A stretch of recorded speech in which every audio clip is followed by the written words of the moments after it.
my perspective personally is that I cannot imagine whether reincarnation is real or not, whether there's an afterlife or not, like, to just assume that if there is one, I'm just going to sit around and do nothing and just waste life and just become a vegetable. I really think that if people don't work on themselves, then they really start to degenerate over time.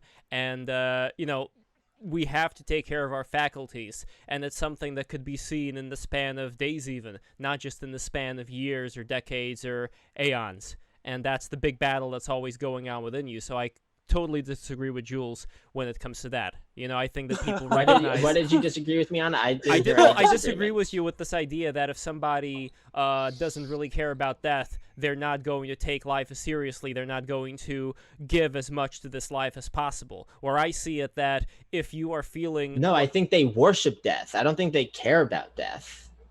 Well, regardless of however they approach death, as you're saying, of course they care. Hold on. You were talking about how their approach to death would mean that they would not treat life the same way that, let's say, you would treat it, or transhumanists They wouldn't rage treat against. They wouldn't rage against what they perceive as inevitable, and they would call it wise. Rage how though? Because if you're talking about taking care of yourself, being physically fit, being active, to fight against entropy.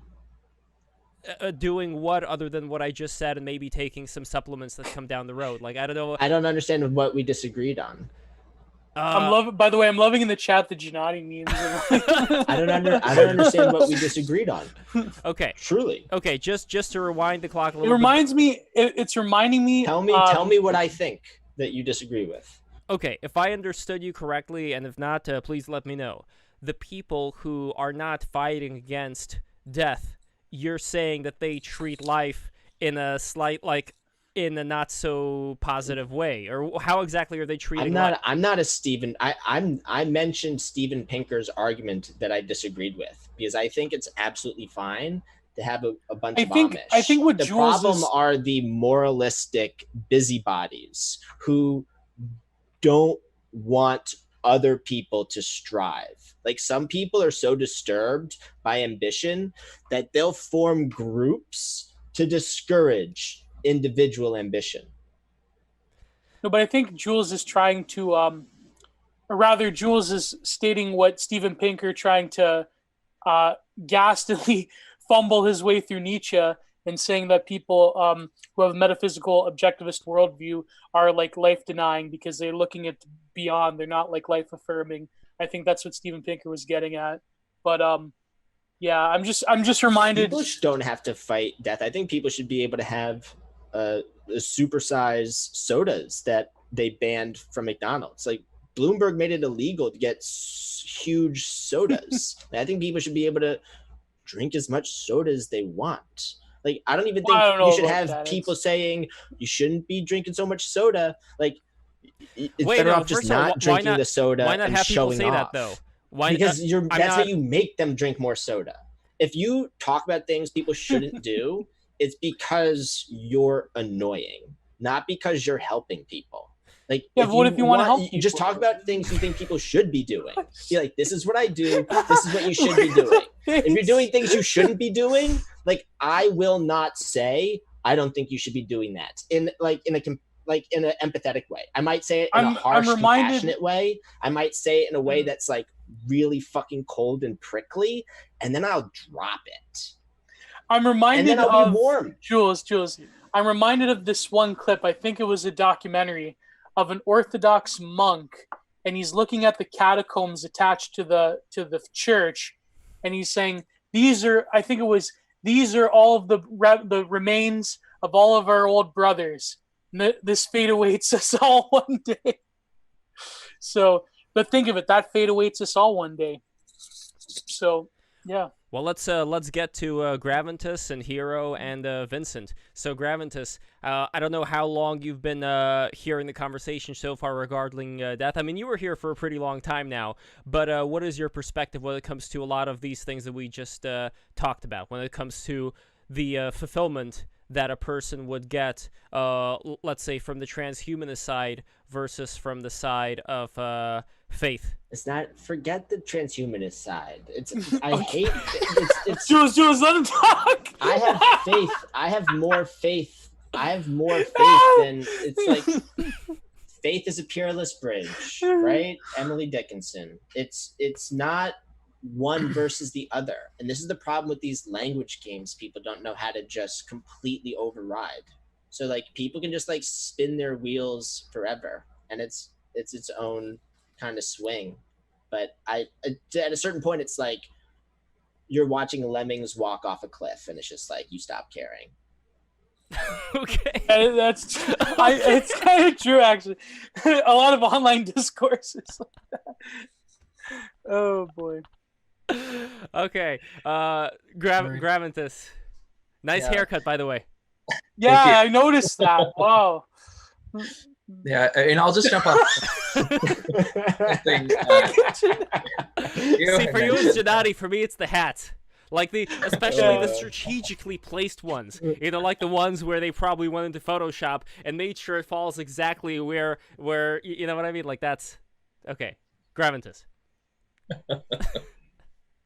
Yeah, kind of like just jumping off of the story Gio told. I mean, there's I think it's a monastery in Romania where there's, you know, these old skulls of the monks and they kind of carve into them, you know, what you are, I once was, what I am, you will be.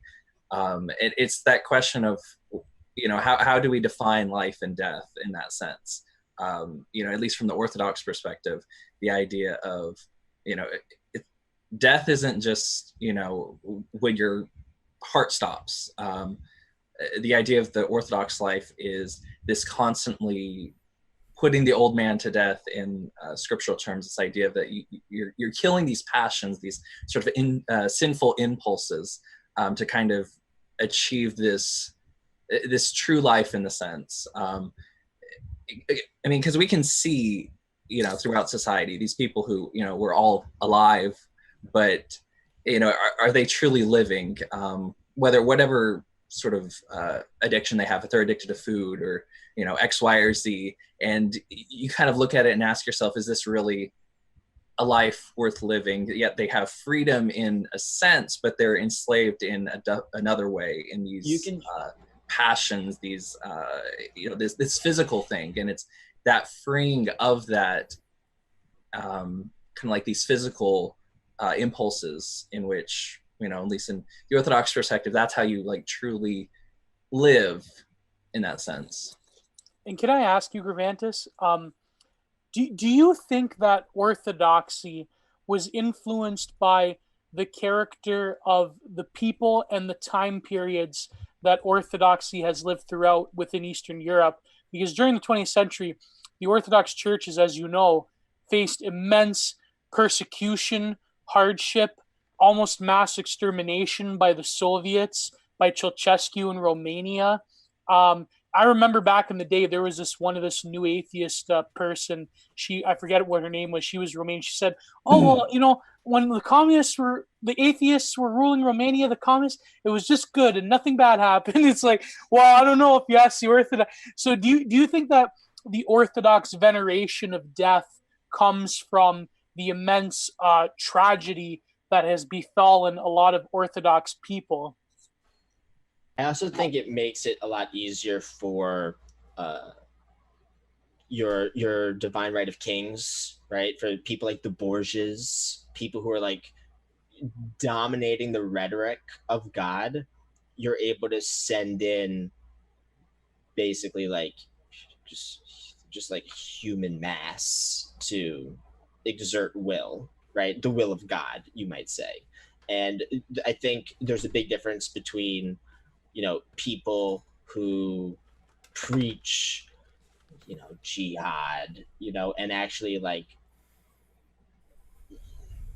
the people that are telling suicide bombers to be suicide bombers are not the ones doing it themselves. Like you tend to see a big difference, and I'm not saying people should be like fucking Stannis Baratheon and some crazy shit, but it's just sort of like there's a big difference between, you know, someone like Jon Snow, who like would lead first, and then you have the difference between people that are Varys, who depend on lots of crows and would never be caught dead or alive fighting for anything. They just like to lurk in the shadows. Annies, their capos, their carrier pigeons. Yeah. So yeah. I mean, just to what Gio was talking about, I think the Orthodox Church has experienced it recently, but that's nothing new from Christian history. You look at the original Roman persecutions, then you go to the Ottomans, then you go to the Soviets. I mean, even when nominal Christian emperors, in name, they would still persecute populations. You had these Arian emperors, you had these iconoclastic emperors and stuff. So it's more that constant reminder of what exactly is man's purpose, what are we striving for, because time and time again it's shown that if you put your worth in, say, material possessions or something, it doesn't really matter what time frame or country you live in. Even if it's a religious society, it could be taken away in an instant. In California, Governor Newsom, he has ordered all churches to close, and the Russian church in particular is indignant about it. And these are people descended from the Soviet Union, people who have fled from the Soviet Union, and they have this strong distrust of government already, and they essentially said, okay, you've made your order, now you have to enforce it. And sort of that, I think, it's not necessarily that it formed it, but it allowed that constant reminder of what's important. Because, when persecution can come right, anytime, you kind of always have that in your mind, and that shifts your focus into what's really important. When things are kind of comfortable and comfy, it's very easy to get distracted, and that's kind of in the patristic literature, the monastic literature, it's always that, you can't get lazy, you can't get distracted, kind of get caught up in these earthly comforts. The idea of coming like a thief in the night. You never know what's going to happen tomorrow. You're not promised tomorrow. So, that constant examination of, am I in a proper spiritual state right now in this moment? If God came face to face with me, would I be justified? So I think that sort of the persecutions in that sense has that positive benefit to it, even if it, is kind of paradoxical, but it really kind of sheds back and peels back the layers of sort of this illusion of what we may think is life, but in the end, it's all transient. It's all illusion in the end. Well, there is a good middle ground, I think, here, where, for example, on one hand, imagine living some kind of a factory farm existence where you're constantly being milked. I'm actually drinking some milk over here. This is really good quality milk. I'm going to put some honey in it afterwards, and that's going to taste amazing, the land of milk and honey. So I think the good middle ground would possibly be where you are Is not... that the Rupi Kaur book, Milk and Honey? I've never read that, but please send it my way. I'll definitely enjoy reading it. I no, love... you don't want Yeah. So anyway, like, I imagine a good middle ground would be not the state where you're constantly being tortured, and not the state where you're constantly only drinking milk and honey, and that's it, because eventually it's like, if there's no challenge whatsoever, if you could do like whatever you want. That's my whole thing, going back to how come we don't right now have the ability to fly, teleport, create whatever we want, because there's no challenge in it. There is a challenge in this human frailty. So I think a good middle ground is one where you can stand up for certain things you believe in and protect your family and do something that makes you a valued member of your community. Like, when that is something that is a way that you prove yourself, then I think it does make life that much more satisfying than either of those two options. Yeah, I mean, to just kind of address that, I think this is where sort of like the Christian mindset, it addresses kind of like the two different areas. Sort of when you're in this position where you really don't have a way to like the top echelons of society or anything. You're not going to make it. You're going to be a farmer the rest of your life, don't you? You can either sort of get trapped in this mindset of, my life is worthless, I'm just going to like go in this rabble, or you can apply that meaning to it. When St. Paul mentions everything you do for the glory of God, that real focus. And meanwhile, on the converse, say if you're the nobility, the aristocracy, kind of with that comes also that responsibility that, I have all this privilege, I have all these blessings that came into my life. And it's my responsibility to sort of help those that are below me. and so there's like kind of that give and take on both sides of it. Definitely.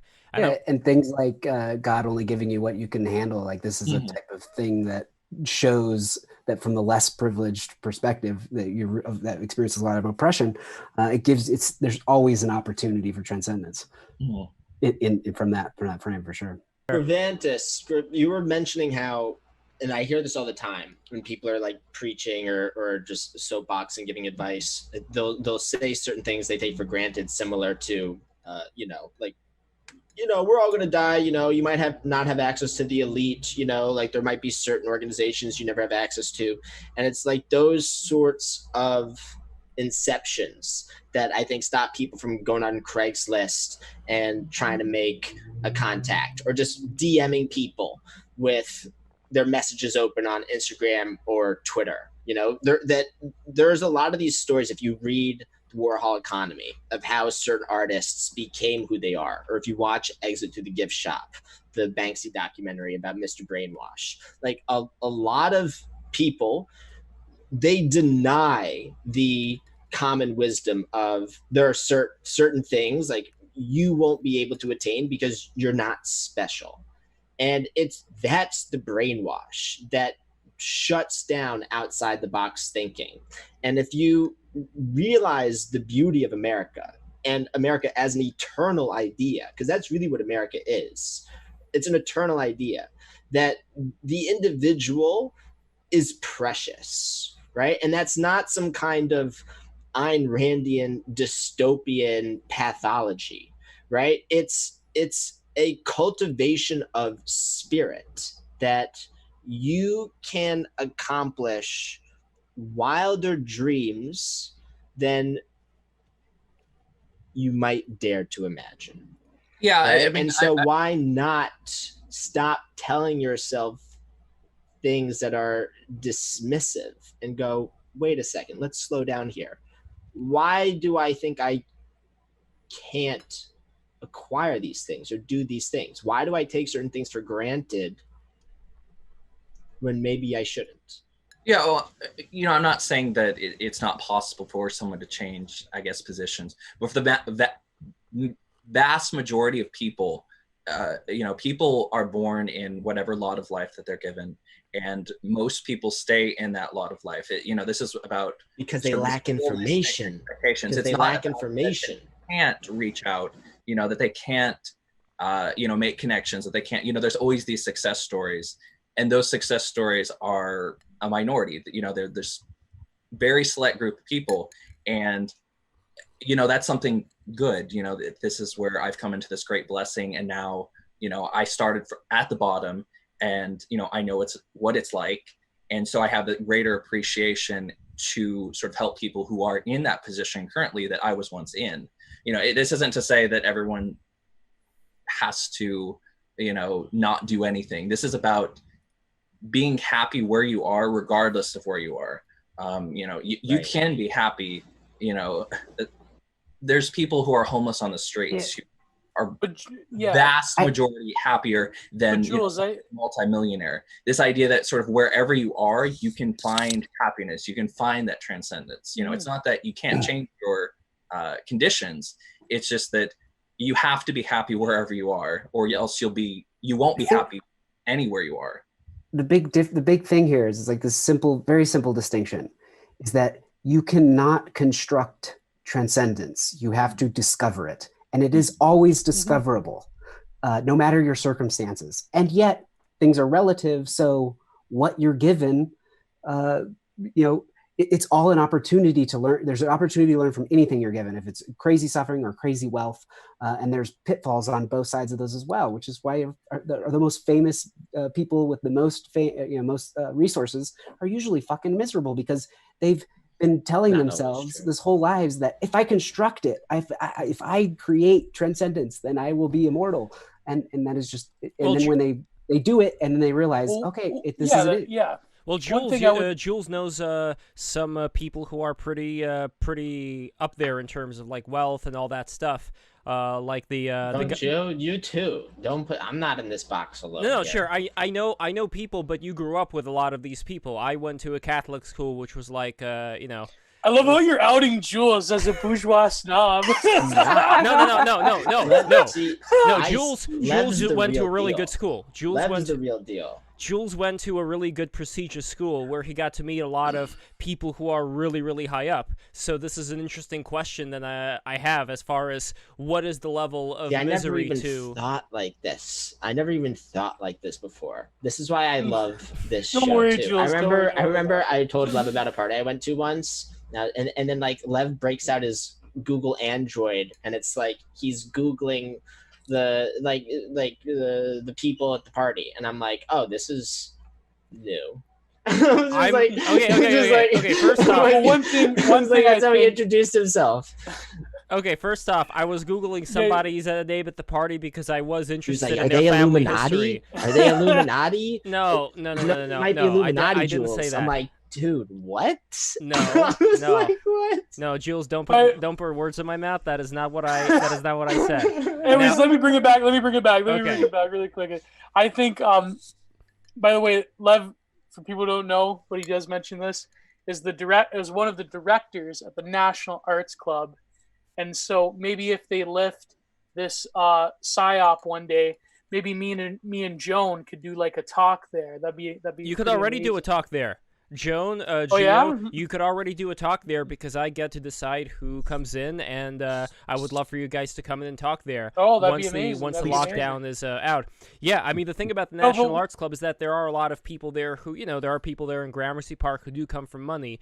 But the one thing that I found, and I'm not making a blank statement on everybody at all, but I have found just hobnobbing with some people who are, who don't need to worry about money, it's very easy to go down the path of drug abuse. And that is something that's like true. it's just Yeah. it's not a criticism of any particular person here at all. It's just saying that it's that much more easier if they were in a situation where they didn't have access to as much as much drugs and as much money for the drugs. It would be that much harder for them to to have that lifestyle.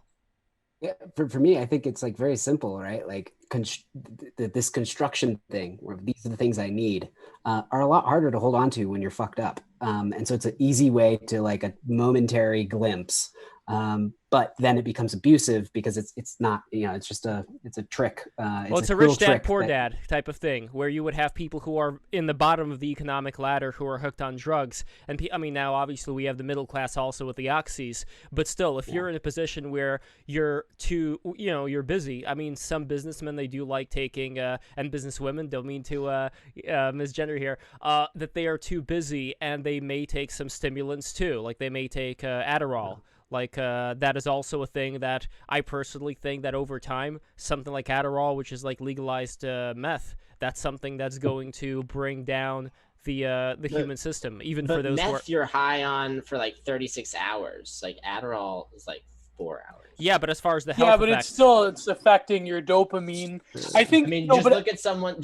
But if anyone saw Tiger King, and you look at the teeth of that guy who they compared to who's that fella from Guardians of the Galaxy, the WWE wrestler, like Batista. I think it's really, like Lev once said to me, it's like, oh, it's really easy for you to say that. I think it's really easy for people to say things when you haven't tried the difference, right? It's but like, Jules, I think one thing I wanted done to meth, right? I've done Adderall.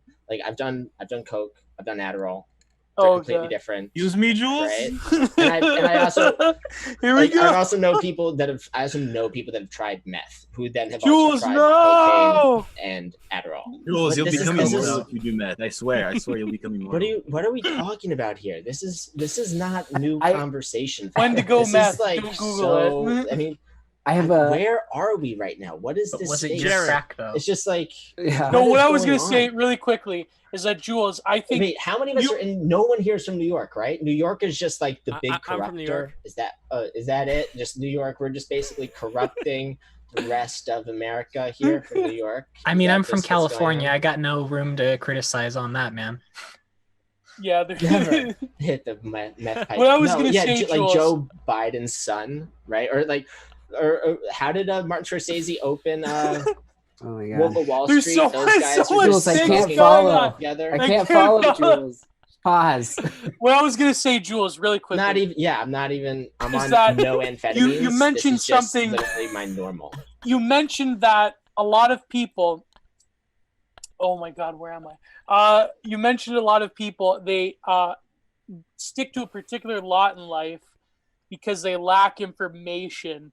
I think that it's wrong in the sense to think that way because we've been wrestling with these issues literally for thousands of years because this is the main issue of the middle Platonic dialogue, the Protagoras. And I think Plato was wrong in that regards to saying that if people had information or people had knowledge, that I would immediately translate into praxis and action. I think that because we live in the information age, yet we're seeing deaths by despair rise like nothing else. I think that if anything, overload is producing a particular type of subject that isn't well equipped to certain, let's call it, going back to the Greeks, life flourishing, eudaimonia. I think that even if you have information, a lot of people can just like rationalize away. It's like what Nietzsche said, ironically enough, where he said, rationalization to a lot of things is a process after the fact. So he said that when there's a dogma or there's a certain way of looking at yourself, he said that reason eventually permeates into it to the point where you can't tell the difference whether it was pure reason or whether it's just rationalization. I think that's what's happening nowadays. A lot of people, they're injecting their own systems of excess and hedonism, and they're trying to domesticate it. They're trying to, A good way to put it. Yeah, they're trying to Trying to reify Guys are it. trying to domesticate. yeah, exactly, reify. Like, for example, I saw this one post. I saw domesticate me. no, but what I mean is, like, for example, I saw this one post that was like really, and of course it was a Reddit post. I mean, my God, right? It was this this couple where they were like swingers and like they had a table with like chips and IPAs on it, and it said like something about it's like wholesome domesticity. So in other words, you're taking an act that used to have this aesthetic transgression to it that used to be a bohemian activity. Now it's like become this like bourgeois justified Stepford wife sort of deal. But now it's like this quirky Reddit, like, oh, of course me and my husband are polyamorous sort of thing. It's like, to me, that just saps even from a purely artistic point of view, it just saps the life out of everything. Because people, it's not that people don't know better, it's that people know entirely too much.